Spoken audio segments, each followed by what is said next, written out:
most of you know, in regards to the Alzheimer's awareness and the Alzheimer's walk, there has been a significant movement over the last, I would say, at least 10 years that is constantly evolving almost annually in a more progressive and in a very impactful way to be able to connect people with the awareness of this disease.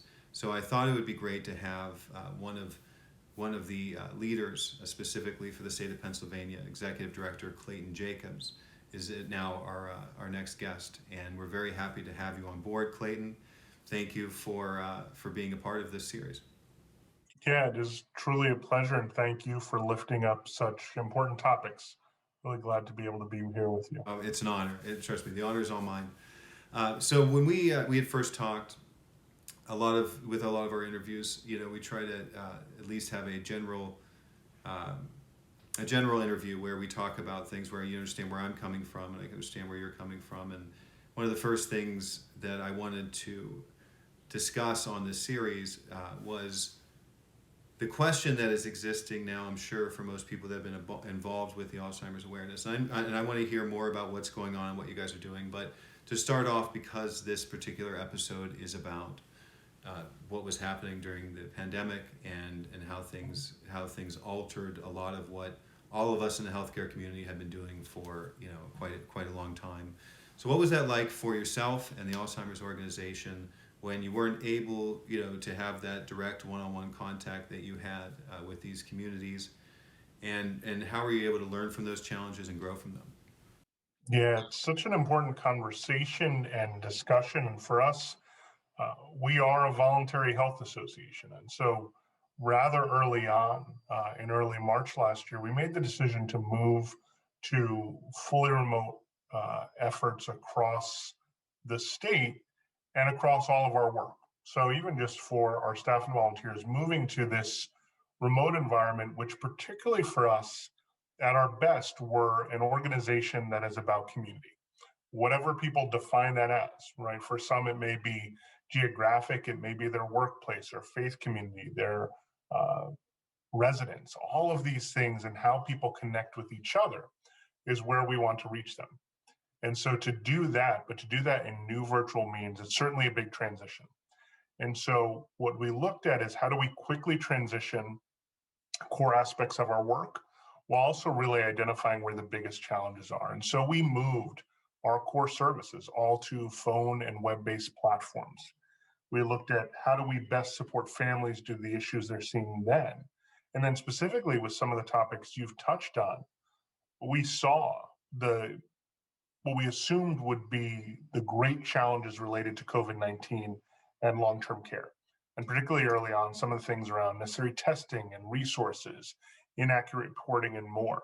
And so our work, just like it would have been pre-pandemic, moved towards a mix of advocacy, direct services, and support with local organizations and providers, with the state government, and also at a federal level.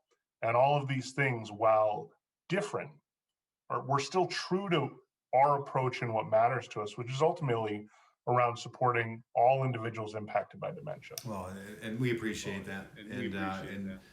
That was not a challenge, it was definitely not a challenge that anybody in the senior living community was expecting. And I think that is something that I find most intriguing was the adaptability. And at the same time, we may have mentioned this, I believe, when we were talking, where I said, senior living has been preparing for the pandemic before the pandemic, this pandemic ever happened. And that was the pandemic of the baby boomer generation. The reality that if we don't find a cure, that we're dealing with potentially 1 out of 5 seniors or 1 out of 4 seniors by 2020, or what they were saying, 2028. By 2030, potentially you could be looking at a pretty aggressive pandemic, not enough community beds, not enough memory care facilities to be able to support the needs of that entire generation. And so in regards to what you guys have been doing from an innovative approach, was there any aspects, I know the Alzheimer's Association does focus on innovative care, trying to support, for example, different studies that are out there, et cetera. Is there anything that you've seen in your experience recently that has hopefully showed us a sign that we're not going to be facing, potentially another pandemic that could be one we can't really ever control. Yeah, it is. The urgency is there, right? Even in March of this year, we released our 2021 facts and figures. And right here in Pennsylvania, we know there are 280,000 people diagnosed today. But by 2025, we expect that to grow to 320,000, right? So a 14% increase in just a handful of years. And so the need is ever greater. I think one of the paradoxes of the pandemic has been some of the things we've seen in movement around diagnostics and the establishment of public health centers of excellence around dementia, some of the investments the Department of Health made into research, even our own research program, where we're funding researchers. They were pausing when they were in labs and yet are still back at it. Yeah. And during the same time, we've seen some really hopeful things that are not of immediate need, but do change. When we talk about the advancements in biomarkers, when we look at the FDA considering its first approval of a treatment medication in 2 decades, while we know the numbers are growing, the urgency is there. There are reasons to be hopeful, even if they're just that right now in terms of hope. We know what's coming from that regard, and I think it's important for us to sustain our enthusiasm.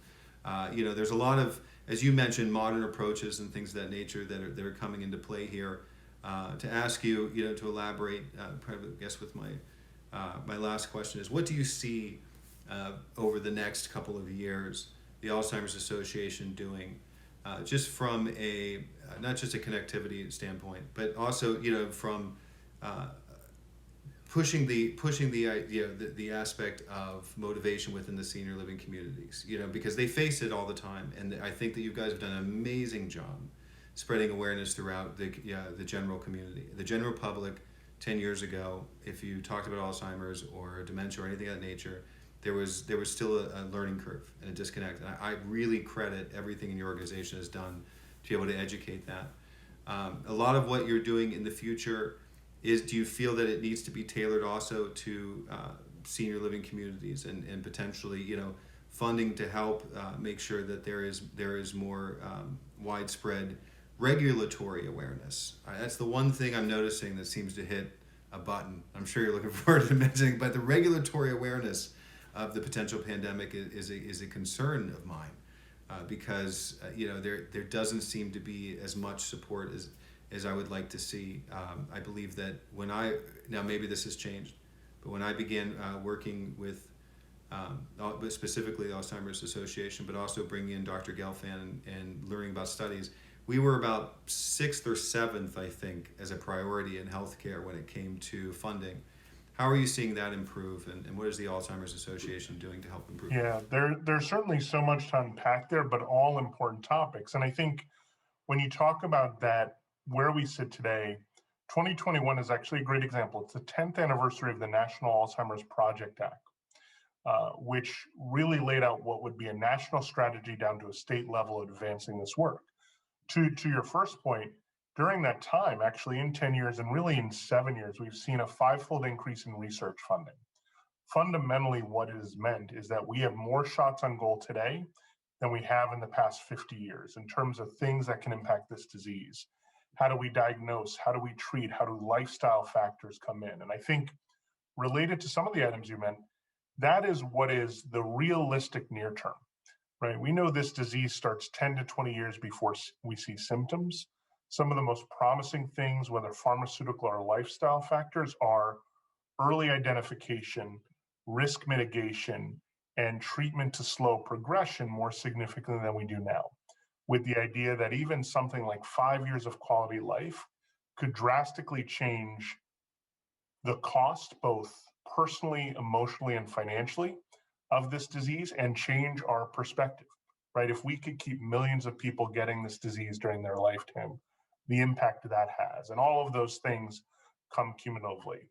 I think it also means how we approach this disease will be different. How do we identify biomarkers that we can detect it early and start treatment like we do with cholesterol and blood pressure and those things? But to that point, because we know that there isn't anything on the horizon that is a cure or others, how do we ensure our systems are better positioned to serve, to be resourced, and all of those things. A great example of the association's part is just in the past year and a half, there have been state policy directors in place everywhere in the country looking at those things at a state level. And so even right now, we're looking at detection and diagnosis legislation. We are at a federal level looking at care planning so that people can plan ahead and plan accordingly. Looking at things like alternative payment models for how we are reimbursed for quality care. So all of these things, working with families, industry, and others to ultimately improve care, are what we come together that hopefully we're not looking 2 generations down the road before we see an impact, but near term, in the next few years, people, whether they're diagnosed or accessing care, all have a better experience. I think that's incredible. Thank you, Clayton, again. I really appreciate it. That's the answer. As somebody working in the senior living community as long as I have, that's the answer we hope to hear. And there is hope behind that. And there's hope behind the efforts of your organization and young, incredible, articulate, and brilliant, passionate leaders like yourself. Is why I say it's an honor to be on the show. I see a lot of what my hope is in the future generation and being able to pass this along and pass along the right way. I think you're doing the right thing across the board, and that's how you make a difference. You never stop. You commit. And there's nothing wrong with wanting to learn something new every day. And I think this disease and has been hard on all of us, and we can never stop learning, because once we stop learning, we give up. So thank you again. I really appreciate it. Thank you for continuing this conversation.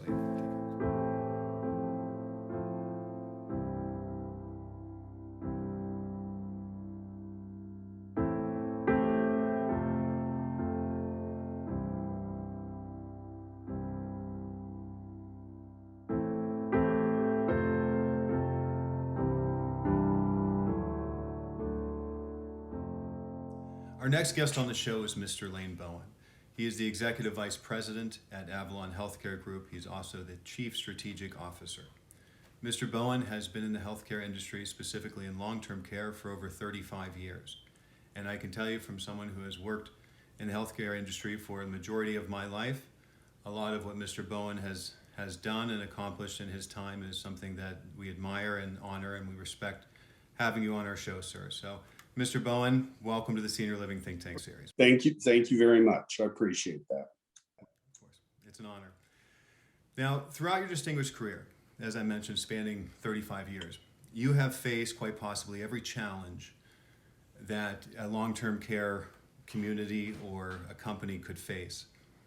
Now, how are those challenges in the past relate to the challenges of the last 12 months? Well, the biggest changes that have occurred over 35 years, actually, I've been in this business for 45, 10 as a physical therapist. But I think, historically, we saw reimbursement systems change. We saw tweaks in that, how the Medicaid programs dealt with each of us in individual states, because each individual state is different with that respect. Labor challenges have come and gone. But I don't think I've ever seen anything as impactful as this COVID virus has been. And just to give you some sense of that, we would see census vary, a few percentage points when the flu season left or when the flu season came, up or down. We'd see that. We'd see some fluctuations by state in terms of census. But if you look what happened during COVID, all of a sudden, you take a occupancy rate of 80 to 84%, depending on where you're at, and it drops down to 77 or 76%. That's pretty dramatic. I mean, that's 11 percentage points. And if you think about the margins in long-term care, which have never been double digits, and most of the time have hovered around 1 or 2%. In terms of margins, you take 11 percentage points off the table in terms of occupancy, irrespective of the mix. And all of a sudden you find yourself extremely challenged. And I think we're still seeing that today. And compounding that challenge was the increase in PP&E to be able to, administrate infection control appropriately. And labor skyrocketed, what labor could be found. And those problems still exist today, as do the occupancy problems. Now, everybody says the occupancy is going to come back, but in the course of this last year, we saw 1,800 nursing homes either close or merge. Now, the people anticipate that may happen again this year. So if you do another 1,800, that's about 4,000 nursing homes. There's only 15,000 nursing homes in the United States to begin with. So, that complicates our business as we go forward. Caregivers, are kind of leaving the industry in certain markets. Therapy's been challenged because we can't get in to see patients, and we're restricted with respect to that. So, I anticipate that all of this, as everything has done in the past, will force us to change directionally how we do patient care, number one, and number two, possibly alter the settings in which we provide that care. By that, I mean, the average nursing home in the United States is around 40 years old and had semi-private rooms, in some cases 3 to a room, in some cases 4 to a room. So I suspect that going forward, as we modernize our facilities or as we build new ones, that the bulk of those rooms will be all private. Yeah. And that will be to meet infection control guidelines and be able to control whether it's COVID or something else that comes along. I think that's an interesting point. You brought that up. There's something else. It's something that we were covering in another segment, specifically on this episode for memory care. I always say that there was a pandemic prior to the pandemic that all of us in the senior living community were preparing for. You started to see that trend move forward towards personal care homes, now breaking off an independent, and then also a memory care unit, and then of course having a skilled facility within that home.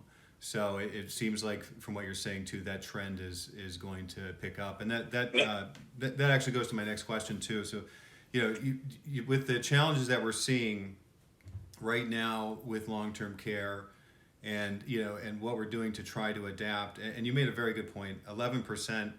For people out there not in the senior living industry to understand what that means, I can tell you what 11% means in an assisted living community. Yes, it's a significant amount. As you know, it is dozens of, unfortunately, of people who potentially passed or their levels of care began beyond the spectrum of senior living, and starting to see that, of course, with long-term care in general is.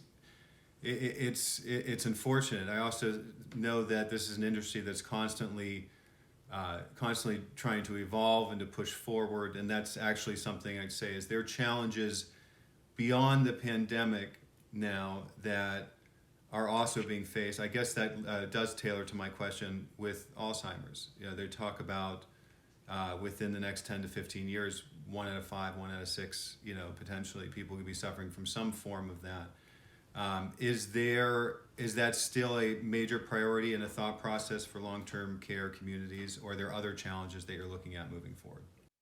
No, I think it has to be. I actually was the board member of the National Alzheimer's Association for 5 years while I was with Kindred. And the interesting thing that's happened on Alzheimer's, a traditional Alzheimer's patient, as we would think of them 10 years ago, there are 3 different tiers or levels of development in Alzheimer's, and we've seen a significant shift in terms of the acuity of patients that we deal with in a skilled setting versus acuity of the patients in an assisted living, and even to some degree at home, with personal care services available. So yes, we have a large number of dedicated Alzheimer's facilities in dementia. You tailor those units to be able to meet the needs of a particular patient in terms of colors, how the floors look, artwork, those kind of things, let alone the staff that needs to be trained to handle that type of patient. Today, we see a much more advanced Alzheimer's patient in a skilled facilities setting, generally speaking. That's not 100% true, but generally speaking, the acuity's gone up.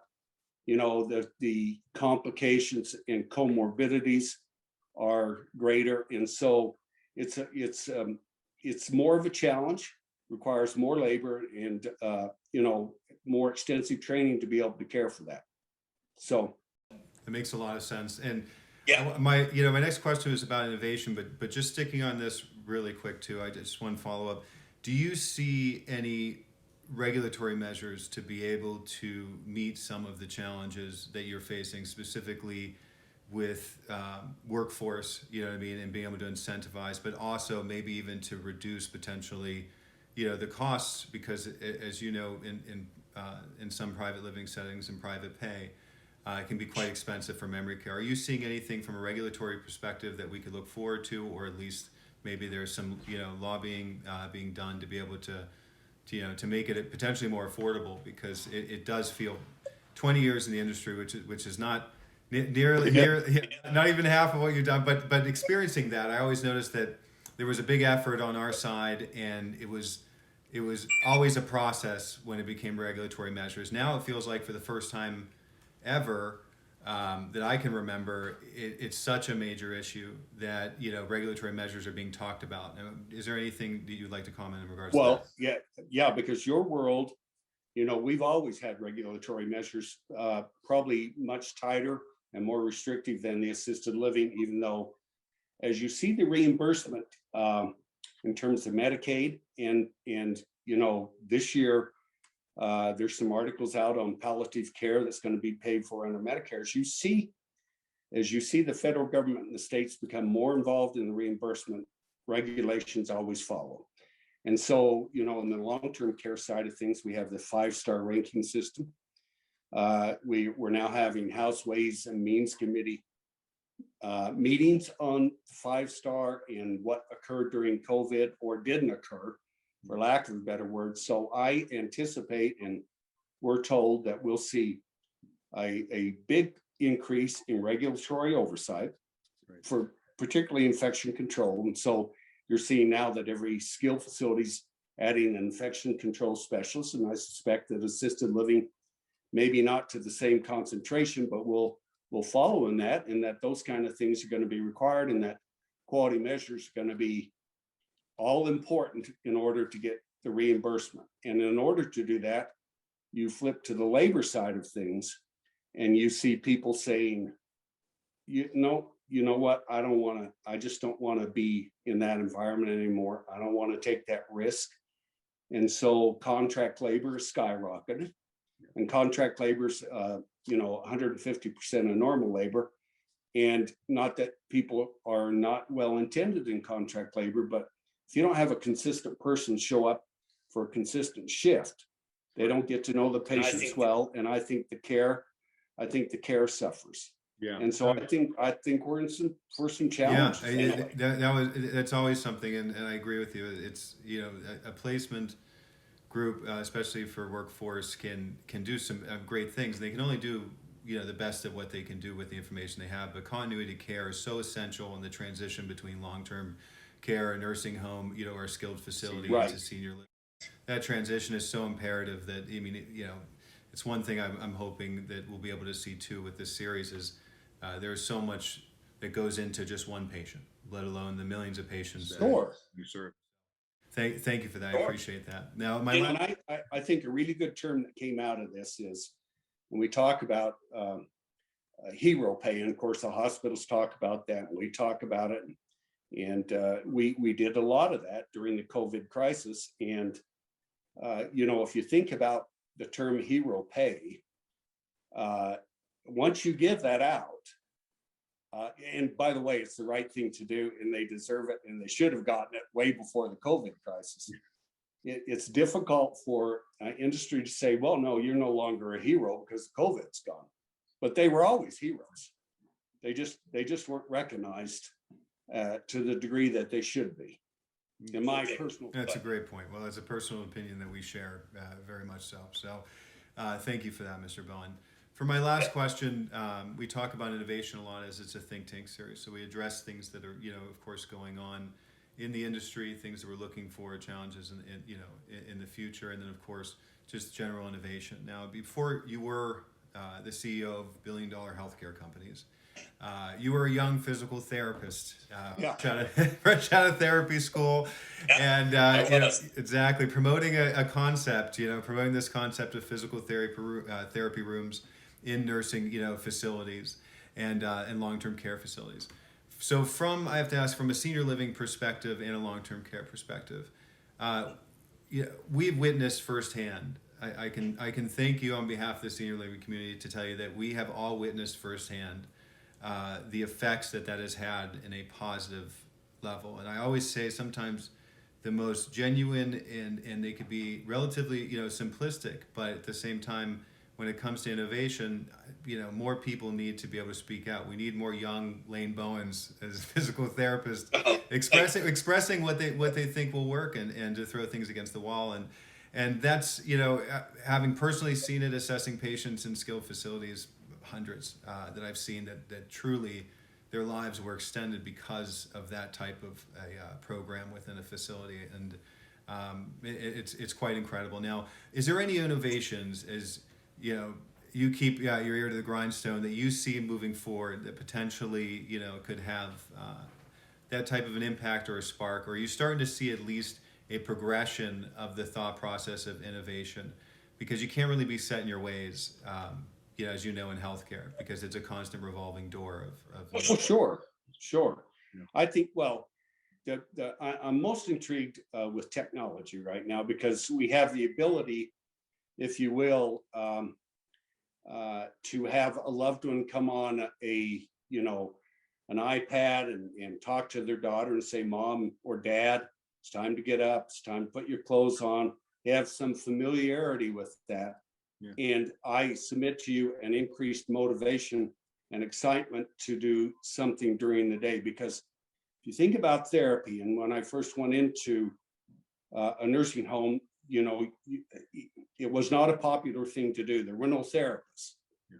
But it was intriguing, the patient population, and they had just invented total knees and total hips. And so it was intriguing to see that patient population change. And the thing that always struck me is people who laid in bed had no hope. People who could only walk a foot had a lot more hope.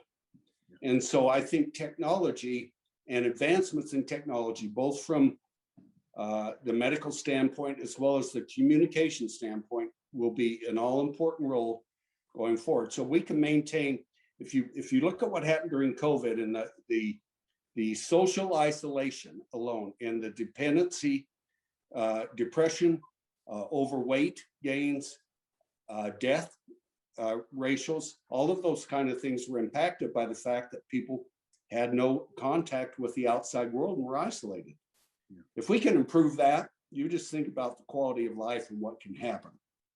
Because mom and dad will do a whole lot more for their son or daughter than they will for a well-trained nurse or certified nursing assistant telling them what to do.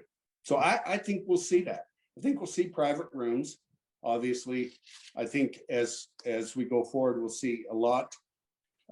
Hopefully more dollars spent on training of our caregivers in our settings, because we're taking care of a very sick patient population. Nobody would go to a nursing home. And listen, I'm 70 years old. I don't get up in the morning and say, "Well, I hope someday I'm sick enough to go into a nursing home." It is a darn hard job, but a very necessary job for a portion of our population who have no choice. And so, to make their life, quality of life centers around one thing only: activities of daily living. The more you can do for yourself, the more independence you can have, the better you feel and do. It's simple, always has been. So to create environments where people have a lot of stimulus and they're not isolated and they can get the care in a timely fashion that they need, because, you know, life, as you know, you work out, I've worked out all my whole life. I stop working out, I go downhill, I keep working out, I go uphill, or at least I maintain. So I think that's really important for us to think about in the settings where we have not the short-term patient who goes through in 30 days, the long-term patient who's there for 2 years or 2.5 and 85 years old. So. Yeah, that makes perfect sense. And it seems like that expansion of telemedicine and telehealth is starting to branch more into it's great. The therapy aspect. Yeah, and I think that's great that you pointed out, because there is. Our next episode talks a lot about technology and innovation, and we're bringing in a lot of different groups that actually are covering just that for senior living, which is imperative. I mean, that's so. Mr. Bowen, I can't tell you enough. I really appreciate you coming on board, and thank you, and providing the insight for the series. It's an incredible honor to have you, sir. Thank you. I appreciate it. All right.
Now, the video you just saw was based on the vaccine drives that are going across the country that are being led by a lot of the assisted living and senior living communities. Now, that community in particular was from Cranberry Township. It is Atria's at Cranberry Woods, and today we are happy to have a good friend of mine, the executive director there, Mr. Joe Conver. How are you, Joe? Good. How are you, sir? Good. Thanks for having me. Yeah, it's exciting. It's exciting times for when you're talking about vaccinations and bringing people together so they can live their best lives. Yeah, I absolutely agree. And, I'm going to ask a couple of questions and tailoring to that. So in looking at the videos, and you're relatively, it's a new community. It's a company that's obviously Atria's been around for a long time and has, foothold in 185 communities across the country. But you're a new build, and I have to say, I'm really impressed with the amount of compassion, and I'm sure all of us who saw the video just recently, and the amount of love that's going into this. It doesn't seem to, in a lot of ways, to match the idea or the fear of vaccination. I think that helps a lot in being able to educate that way. Sometimes the best way to educate is through seeing people being engaged in something, and engaged in a way that they truly feel safe. And I thought that was so clear throughout the video. Now, to ask you to elaborate a little bit more, how is it like being a new community, pushing a drive of this nature, and getting the type of response? But we're bringing the best people together, right? People that want to live together in a beautiful community and find their next best friend, right? The idea of rattling around in a home all by yourself in an isolated situation is definitely not living your best life. And so we started building this community with that idea. There's 183 apartments, 96 independent living, 57 personal care, and we have a memory care neighborhood of 30. And all three of those neighborhoods, we want to make sure that people are living their best lives. And then so COVID hit, and it put a break on the construction, put a break on people being nervous of going into a community. And so, you look to the leaders of the country and of the world to put a vaccine together, so we can get on with our lives. And it's been very exciting. The idea of something very scary, we did make it a little fun. We had 3 different COVID clinics. We themed them. One was a superhero, one was a Valentine's Day theme, and then was Shamrock and Roll. So, I'm a strong leader. When you're talking about, I spent 8 years in the military, and so when you're leading from the front, it doesn't matter where you're leading from. It's the idea of bringing the people together and saying, okay, what are we going to do to make people's lives better, and how are we going to do it fun, and take that anxiety out of this, and we did it. People were smiling, and there was a few people that were nervous. We had a couple employees that they were crying and they were nervous, but we were together as a team, giving them some confidence and some support, and they all got through it. And we had a text chain going, with the residents and within our employees, to make sure that after COVID, after the first shot, was everybody doing okay? And we had some great leaders on my team, kind of making sure that nobody was falling by the wayside with any other symptoms that were but everybody came out fantastic, and it was great. Yeah, you can tell, and it's understandable. I mean, there's genuine concerns, through the healthcare community right now too, that potentially the virus could be mutating. We could be looking at potentially maybe another vaccine in the future. Hopefully not the near future, but it's a difficult time. And when we first talked about specifically you appearing on the show, one thing that really stood out to me too was our conversation about, obviously, the necessity of quality care is so important. A lot of my guests have came on throughout this episode, and for our following episodes, and I do preliminary interviews, and that seems to be a consistent element that is not as much talked about, or I think is valued in the mainstream, and that's quality of life. And quality of life is something that is essential.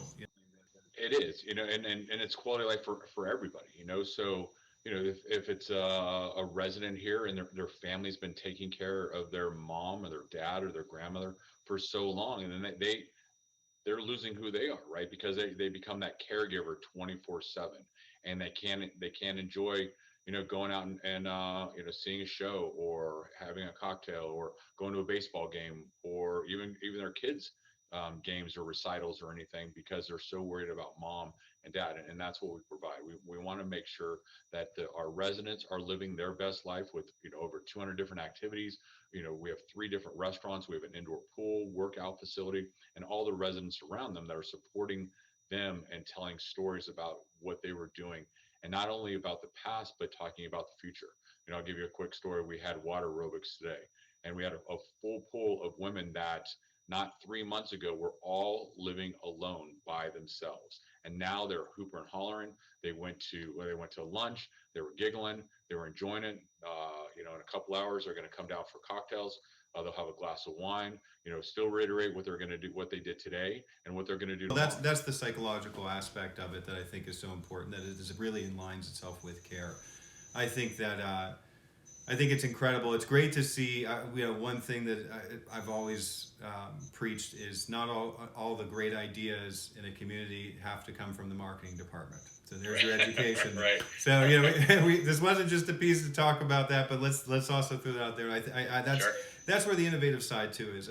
Just your approach in itself, and seeing the reactions the way we just did. That is how communities grow, and that's how great ideas are found, because it is a constant revolving door of potentially new challenges and also new benefits that could be provided for seniors, as hopefully more regulatory measures are passed and they have more opportunities to be able to, attend the communities that they want and the choices that they want. So that's thanks again, Joe. I really appreciate it. No, I really appreciate you bringing me on and let me tell a little bit of my story and showcasing a little bit of what we do every day, making things fun.